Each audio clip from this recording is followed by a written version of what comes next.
வணக்கம். இது உங்கள் ஊடகம், தமிழர்களுக்கான ஊடகம் ஜீவா டுடே. நடிகர் விஜய், நடிகை திரிஷாவோட ஒரே மாதிரி ட்ரெஸ்ஸு, ரெண்டு பேரும் ஒரே மாதிரி ஆடை உடுத்தி ஒரே காரில் சேர்ந்து அந்த ஏஜிஎஸ் திருமணத்துக்கு கலந்துக்கிட்டாங்க அப்படிங்கிறது நேற்று இரவிலிருந்து ஒரு பரபரப்பான செய்தியாக போய்கிட்டுருக்கு. இதில் என்னங்க இருக்குது? ஒரு நடிகர் ஒரு நடிகையோடு சேர்ந்து வரக்கூடாதா?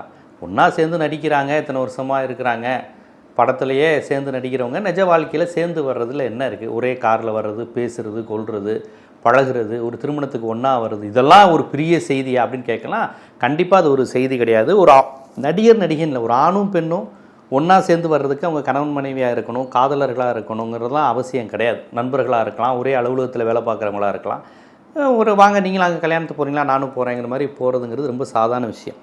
ஆனால் இந்த விவகாரத்தை பொறுத்தவரையும் விஜயினுடைய செயல்பாடுகள் இயல்பானதா, திட்டமிட்ட ஒரு பழிவாங்கல் மனநிலையில் நடக்குதா அப்படிங்கிறதுலேருந்து தான் பார்க்கணும்.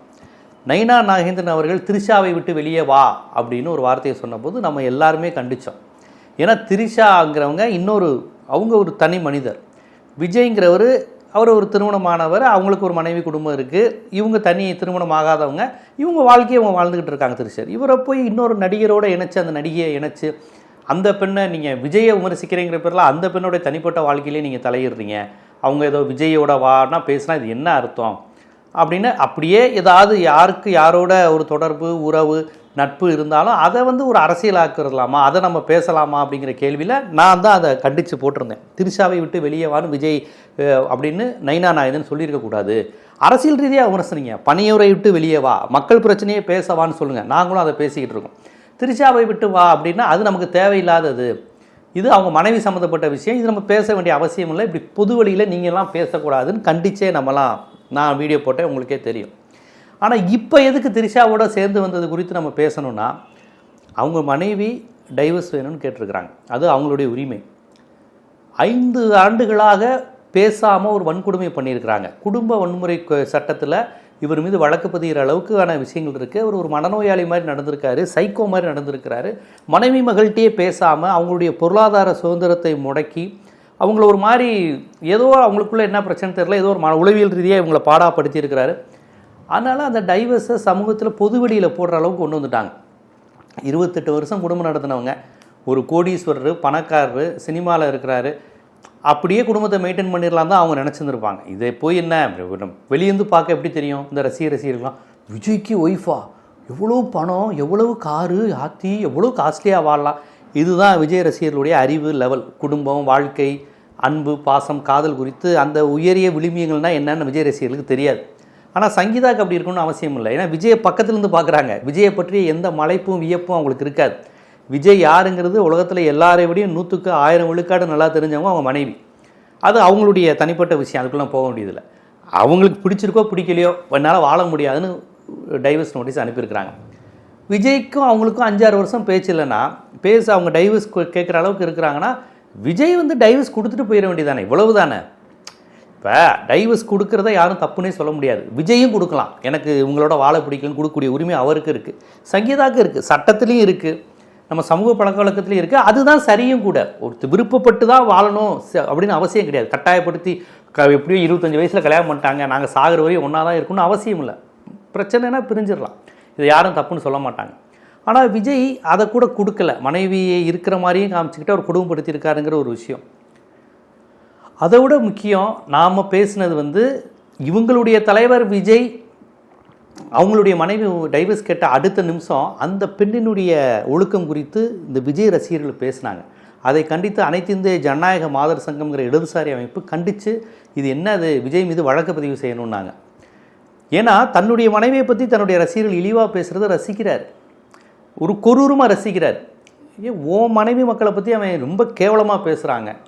அதுவும் பெண்கள் பெண் ரசிகைகள், விஜயோட ரசிகைன்னு சொல்லக்கூடியவங்க என்ன சொல்கிறாங்க, அவள் போனால் போட்டும் நான் உன்ட்ட வரேன் அப்படிங்கிற மாதிரி ரொம்ப கேவலமான வார்த்தைகளை பயன்படுத்துகிறாங்க. நேற்று வரையும் தங்கச்சியாக இருந்தேன், இனிமேல் பொண்டாட்டியாக உனக்கு இருக்க போகிறேன்லாம் சொல்கிறாங்க. அப்போ விஜய் இதெல்லாம் ரசிக்கிறாரா? இவ்வளவு கேவலமான ரசிகர்கள் நமக்கு இருக்கிறத ரசிக்கிறாரா?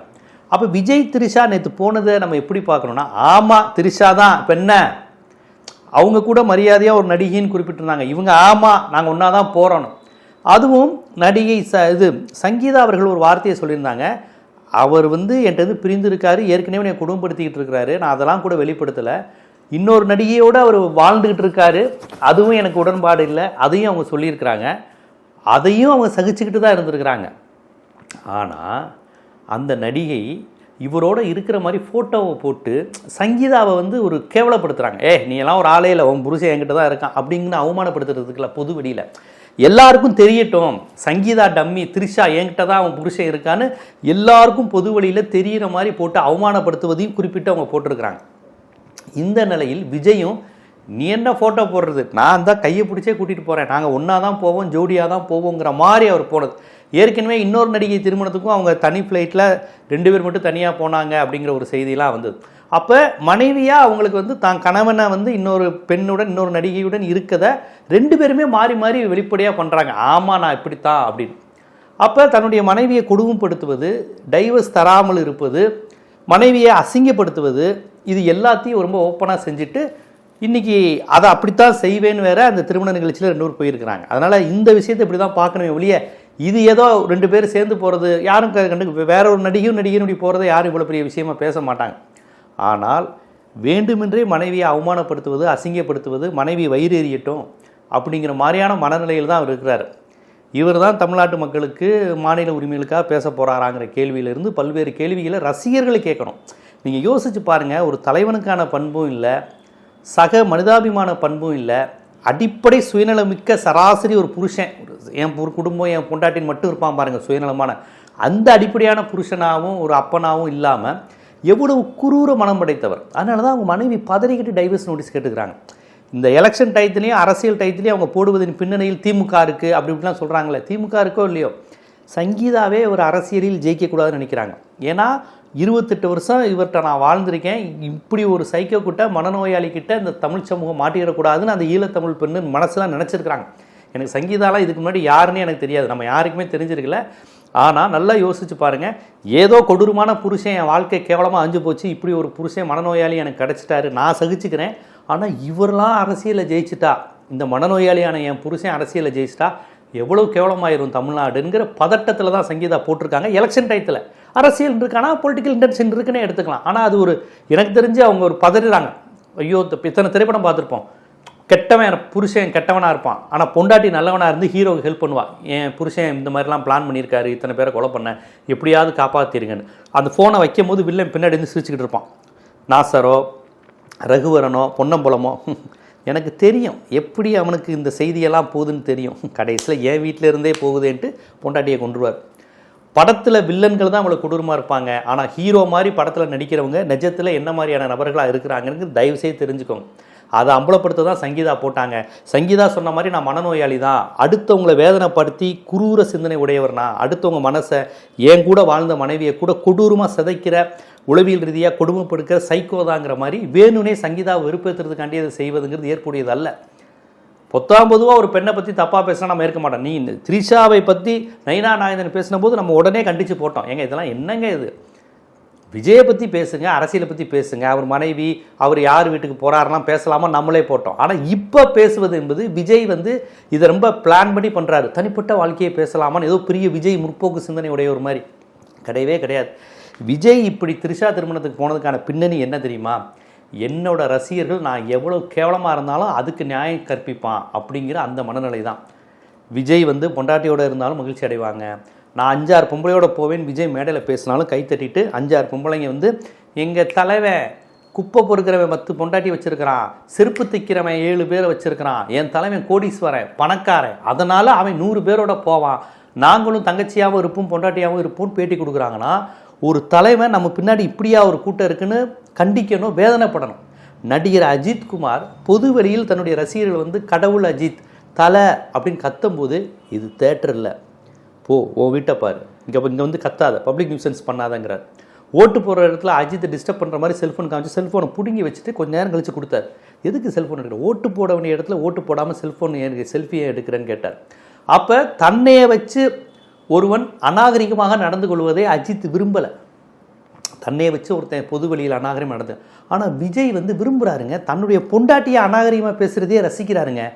பேசு தன்னுடைய பொண்டாட்டியை வந்து அடுத்து சொல்லக்கூடாத ஒரு வார்த்தையை சொல்லி திட்டுறாங்க. யாருன்னா விஜய் ரசிகர், டிவிக்கே அந்த இது போட்டு அந்த பேனரில் திட்டுறான்னா விஜய் அதை ரசிக்கிறாரு. ஆதவ அர்ஜுனாக்கு தெரியாமல் இல்லை. திமுகவை இழுத்து விடு, சங்கீதாவை கேவலப்படுத்து அப்படின்னு விஜய் ரசிகர்களும் கேவலமாக பேசுகிறாங்க. இப்போ சங்கீதாவை நாங்கள் தொடர்ந்து கேவலப்படுத்துவோம், அசிங்கப்படுத்துவோம். இப்போ பாருங்களேன், விஜய் ரசிகர்கள் பாத்தியா என் தலைமை திரிஷாவோட வந்தான், சங்கீதா மூஞ்சி எங்கே வச்சுக்குவ அப்படின்லாம் கேட்டாலும் கேட்பாங்க. வெக்கமே இல்லாமல் இந்த பெரிய விஜய் ரசிகைகள்லாம் வந்து பார்த்தேல என் தலைமை திரிஷா குட்டி வந்துட்டான், நாளைக்கு இன்னொரு நடிகை ரெடியாகி இருக்கு, என் தலைவனுக்கு தினைக்கு ஒரு நடிகை அப்படின்னு ஒவ்வொரு பேசுவாங்க. அப்போ ஒரு காலத்தில் அறிஞர் அண்ணா, கலைஞர், எம்ஜிஆர், ஜெயலலிதா, திராவிடம், இடதுசாரி, காங்கிரஸ் எதுவாகனாலும் இருக்கட்டும், தலைவர்களை எப்படி பார்த்தாங்கன்னா, இவங்க நம்மளை விட ஒருபடி மேலானவங்க, சிறந்தவர்கள், தியாகிகள், நம்மளை விட சிறந்த பேச்சாளர்கள், எழுத்தாளர்கள், அரசியல் தெரிந்தவர்கள், அரசியலமைப்பு சட்டம் தெரிந்தவர்கள், இவர்கள் அறிவாளிகள், இவர்கள் நமக்காக போராடுவார்கள் நினைத்து தலைவர்கள் உருவான காலம் போய் இன்னைக்கு என் தலைமை என்னை விட ஒரு சோக்காளி, என்னை விட அவன் வந்து பொம்பளை விஷயத்தில் ரொம்ப பயங்கரமாக இருப்பான், என் ரேஞ்சுக்கு நான் 2னா என் தலைமை 20 பேர்கிட்ட போவான், இதுதான்டா என் தலைமை அப்படின்னு சொல்லக்கூடிய நிலை. தலைவர்கள் மீது இப்படி ஒரு விமர்சனங்களாக வந்தால் கூட தலைவர்கள் அதை பெருமையாக சொல்லிக்க மாட்டாங்க. அப்படி இப்படி இருந்தால் கூட விமர்சனங்கள் வந்தால் கூட கண்டுக்க. ஆனால் அதை வந்து எந்த ஒரு தலைவர் ரசிகனும் என் தலைமை வந்து இப்படி 3-4 பேரோட இருக்கிறாங்கிறது பெருமையாக சொல்ல மாட்டான். உன் தலைமை யோகியமாக சும்மா அப்படிலாம் இல்லை அப்படின்னாது போவான். ஆனால் விஜயோட கேட்டகரி எப்படி இருக்கிறாங்கன்னா, ஆமாம் அவன் போக தானே செய்வான், பணக்காரன் இல்லை அப்படிங்கிறாங்க. அப்போ இவங்க மைண்ட் செட்டை பாருங்கள். விஜய் ரசிகர்களுடைய மைண்ட் செட்டே ஏழையே கேவலமாகவும் பணக்காரனை கடவுளாகவும் பார்க்குறாங்க. அந்த மைண்ட் செட்டு தான் அவர் விஜய் பின்னாடி போக தூண்டுது. அவன் விஜய் ரசிகர் தன்னை கேவலமானவனா நினைக்கிறான். நான் ஒரு தொழிலாளி, நான் ஒரு கேவலமானவன், அவனு விஜய் பணக்காரன், விஜய் கோடீஸ்வரன், விஜய் சினிமா நடிகர் இப்படின்னு பிரமிக்கிறாங்க. தான் ஒரு ஏழைங்கிறத கேவலமாக நினைக்கிறான். அதனால தான் அந்த லேடி சொல்லுது, ஐயா செருப்பு தைக்கிறவன் 10 பொண்டாட்டி வச்சுருக்கிறான், குப்பை பொறுக்கிறவன் வச்சுருக்கிறான், என் தலைமை கடவுள் பணக்காரன், அதனால் அவன் யார்கிட்ட வேணாலும் போகலாங்கிறாங்க. அப்போ விஜய் ரசிகருடைய மனநிலையே ஒரு பண்ணையார் மனநிலை, ஒரு நிலவுடைமை சமூக மனநிலை. ஏழை வந்து கேவலமானவன், பணக்காரன் கொடுத்து வச்சவங்கிற அவ்வளோ கேவலமான பிற்போக்குத்தனமான ஒரு மனநிலை. இந்த மனநிலை கொண்ட ரசிகர்கள் விஜயை ஏற்றுக்கிறாங்க. விஜய்க்கும் நம்ம ரசிகர்களுக்கு நம்ம எவ்வளோ கேவலமாக இருந்தாலும் ஓகேங்கிற இது இருக்குது. ஒரு திராவிட இயக்கத்தை சேர்ந்தவனுக்கு மாநில சுயாட்சிக்கு எதிராக செயல்படும் போது தான் தொண்டை எனக்கு பிரச்சனை ஆகுமே, தான் தொண்டை கேள்வி கேட்பானுங்கிற உணர்வு வரும். ஒரு இடதுசாரி சிந்தனையாளருக்கு நம்ம அமெரிக்கா சார்பாக செயல்படக்கூடாது அப்படிங்கிற உணர்வு இருக்கும். ஏன் ஒரு இந்து ராஷ்டிராக்காரங்களுக்கு நம்ம பேசினா இந்து ராஷ்டிரா கொள்கையிலேருந்து நம்ம பின்வாங்கக்கூடாதுங்கிற ஒரு இது இருக்கும். விஜய் ரசிகர்களுக்கு கொள்கை எதுவுமே கிடையாதுங்க. சரி, தனிப்பட்ட ஒழுக்கம் அப்படிங்கிற மாதிரி விஷயங்களும் எதுவும் கிடையாது. படம் முழுக்க சிகரெட்டு, கஞ்சா, தண்ணியை ஊக்குவிச்சு படம் நடித்து தான் ரசிகர்களை சேர்த்துருக்காரு. அந்த ரசிகர்கள் அப்படி தான் இருப்பான். வெட்டு, குத்து, வன்முறை, சிகரெட்டு, கஞ்சாவை தான் படத்தில் காமிச்சு அதுக்கு கைத்தட்டு வாங்கி தான் ரசிகர்களை சேர்த்து வச்சுருக்காரு. கடைசி படம் வரையும் சிகரெட்டு, கஞ்சாவை தான் அவர் ப்ரொமோட் பண்ணியிருக்காரு. ஸோ ரசிகர்களுக்கு அவன் கஞ்சா அடிக்கிறதையும் சிகரெட் அடிக்கிறதையும் பீர் குடிச்சிட்டு போடாங்கோன்னு பார்த்து தான் அவன் ரசிகராகவே மாறி இருக்கிறான். புரியுதுங்களா? நல்ல பேரை வாங்க வேண்டும் பிள்ளைகளேங்கிற பாட்டு கேட்டு அவன் ரசிகர் ஆகலை. ஸோ அவன் தப்பான ரசிகர்கள் தப்பான விஷயங்களை செய்ய சொல்லி உருவாகி ஒரு 25 வருஷமாக ஒரு லும்பன் உதிரி அரசியலற்ற ஒரு மனநிலை பாதிக்கப்பட்ட கூட்டத்தை உருவாக்கி வச்சுட்டு இவர் என்ன பண்ணுறாரு, இது என்னுடைய பைத்தியங்கள், என்னுடைய அடிமைகள் அப்படின்ட்டு நான் எவ்வளோ கேவலமாக இருக்கேன் பாரு அப்படின்ட்டு எல்லா கேவலத்தையும் அவர் பண்ணுறாரு. அவர் கேவலமாக செஞ்சால் உனக்கு என்ன, அவர் அப்படி தான் செய்வார், அதற்கு அந்த உரிமை உண்டு அப்படின்னு பேசுகிறதுக்கு ரசிகர்கள் இருக்கிறாங்க. இப்போ என்ன பண்ணிட்டாருன்னா, ஆமாம் நான் திரிஷாவோட தான் போவேன்னு போட்டு இதையும் ஆதரித்து ரசிகர்கள் பேசுவாங்கங்கிற அந்த மனநிலை இருக்கிறதுனால போய்கிட்டு இருக்கு. நான் விஜயை ஆதரிக்கக்கூடிய நாகரிகமான படித்த சிந்திக்கக்கூடிய பண்பட்ட ரசிகர்கள் யாராவது இருந்தால் ஒரு வார்த்தை கேட்டுக்கிறேன், இவர் தான் தலைவரா, இவர் தான் இந்த நாட்டை ஆளணுமா? அரசியல் பண்பு, தலைமை பண்பு, தலைவர் பண்பு, அடிப்படை மனித பண்பு, சுயநலமுள்ள ஒரு பெற்றோருக்குரிய ஒரு புருஷனுக்குரிய எந்த கூறுகளும் இல்லாமல் தன்னுடைய சுயநலம், தன்னுடைய சுயமோகம், தன்னுடைய பணம், தனக்கு அடிமையிலாக ரசிகர்கள் இதை ரசிக்கின்ற அந்த ஒரு படத்தில் ஸ்பைடருங்கிற படத்தில் எஸ்.ஜே. சூர்யா அப்படியே ரசிப்பார்ல, தனக்காக மக்கள் சாகிறதையும் சுடுகாட்டில், அது மாதிரி தனக்காக செத்து செத்து விழுகிறதையும் தனக்காக பைத்தியங்கள் இருப்பதையும் ரசிக்கின்ற இவர் ஒரு சினிமா நடிகராக இருப்பதற்கு கூட, ஒரு ரசிகர் மன்ற தலைவராக இருப்பதற்கு கூட தகுதி இல்லாத இவரையா நீங்கள் வந்து நாட்டை ஆளணும், இவர் ஆட்சியாளர் நினைக்கிறீங்க? நான் வழக்கமான விஜய் ரசிகர்கிட்ட கேட்கல. விஜய் ரசிகருக்கு இது நான் பேசுகிற எதுவுமே புரியாது. அவனுக்கு தெரிஞ்சதெல்லாம் கெட்ட வார்த்தை மட்டும்தான். விஜயை திட்டினா கெட்ட வார்த்தை. ஏன்னா சங்கீதாவையே கெட்ட வார்த்தை திட்டுறவங்க அவர் மற்றவங்களை என்ன பண்ணுவாங்க, விஜயோட ஒய்ஃபையே. அதனால் இப்பேற்பட்ட ஒரு கூட்டமாக இருக்கிறது. யாராவது படித்தவங்க சிந்திக்கிறவங்க ஒருவேளை இந்த திராவிட கட்சிகளுக்கு மாற்று, இவர்தான் பாஜகவின் உண்மையான கொள்கை எதிரின்னு இப்பயும் நம்பிக்கிட்டு இருந்தீங்கன்னா, இந்த கூட்டம், இந்த தலைவன் இவ்வளவு கேரக்டர், இவ்வளவு மோசமான ஒரு சுயநலம் உள்ள ஒருவர் தான் உங்கள் தலைவனா, நாட்டை மாற்றுவாரா என்பதை நினைத்துக் கொள்ளுங்கள். இது தனிப்பட்ட விவகாரம் அல்ல. அவருடைய மனநிலை வக்கிரத்தை, மன வக்கிரத்தை காமிக்கிறது. டைவர்ஸ் செய்வதையும் டைவர்ஸ் கொடுக்காமல் இருப்பதும் நமக்கு பிரச்சனை கிடையாது. யார் வீட்டில் வேணாலும் பிரச்சனை வரலாம், டைவர்ஸ் வரலாம், விளைவிக்கலாம், இது பண்ண அதெல்லாம் நம்ம பேசவும் கூடாது. அது தனிப்பட்ட விருப்பம். என்ன சொன்னால் டைவர்ஸுங்கிறது ஒரு ஆரோக்கியமான விஷயந்தான். ஒரு ஆணாதிக்க சமுதாயத்தில் கட்டுண்டு வாழணும்னு இல்லை, பிடிக்கலன்னா வெட்டிட்டு வாழலாம், பிடிச்சவங்களோட வாழலாங்கிறது ஆரோக்கியமான முற்போக்கான விஷயந்தான். ஆனால் இது அப்படி அல்ல. இது ஒரு சைக்கோ மனநிலையில் ஒரு பெண்ணை கொடுமைப்படுத்திக்கிற ஒரு கேரக்டராக இருக்கிற இவரை ஆதரிக்கிற பெண் ரசிகர்களையும் பார்த்து தமிழ்நாடு அச்சம் கொள்கிறது. தமிழர்களே இன உணர்வும் சுயமரியாதை உணர்வும் கொண்டால் இந்த கூட்டத்திடம் எச்சரிக்கையாக இருங்க. முடிந்தால் இதற்கு பலியான பாதிக்கப்பட்ட குழந்தைகள் பசங்க அவங்கள்ட்ட இருந்தால் அவங்கள்ட்ட சொல்லி திருத்துவதற்கு முயற்சிங்க. ஏன்னா இது நம்ம மண், நம்ம தமிழ்நாடு, காப்பாற்ற வேண்டிய பொறுப்பு நம்மிடம் இருக்குது. அப்படிங்கிறதுனால தான் இந்த விழிப்புணர்வு காணொலி. இது போன்ற அரசியல், சமூகம், சினிமா, பொருளாதாரம், சட்டம் போன்ற பல்வேறு விழிப்புணர்வு காணொலிகள் உங்களை சேர்வதற்கு ஜீவா டுடே சேனலை சப்ஸ்கிரைப் பண்ணுங்கள், ஆதரவு தாங்க. நன்றி.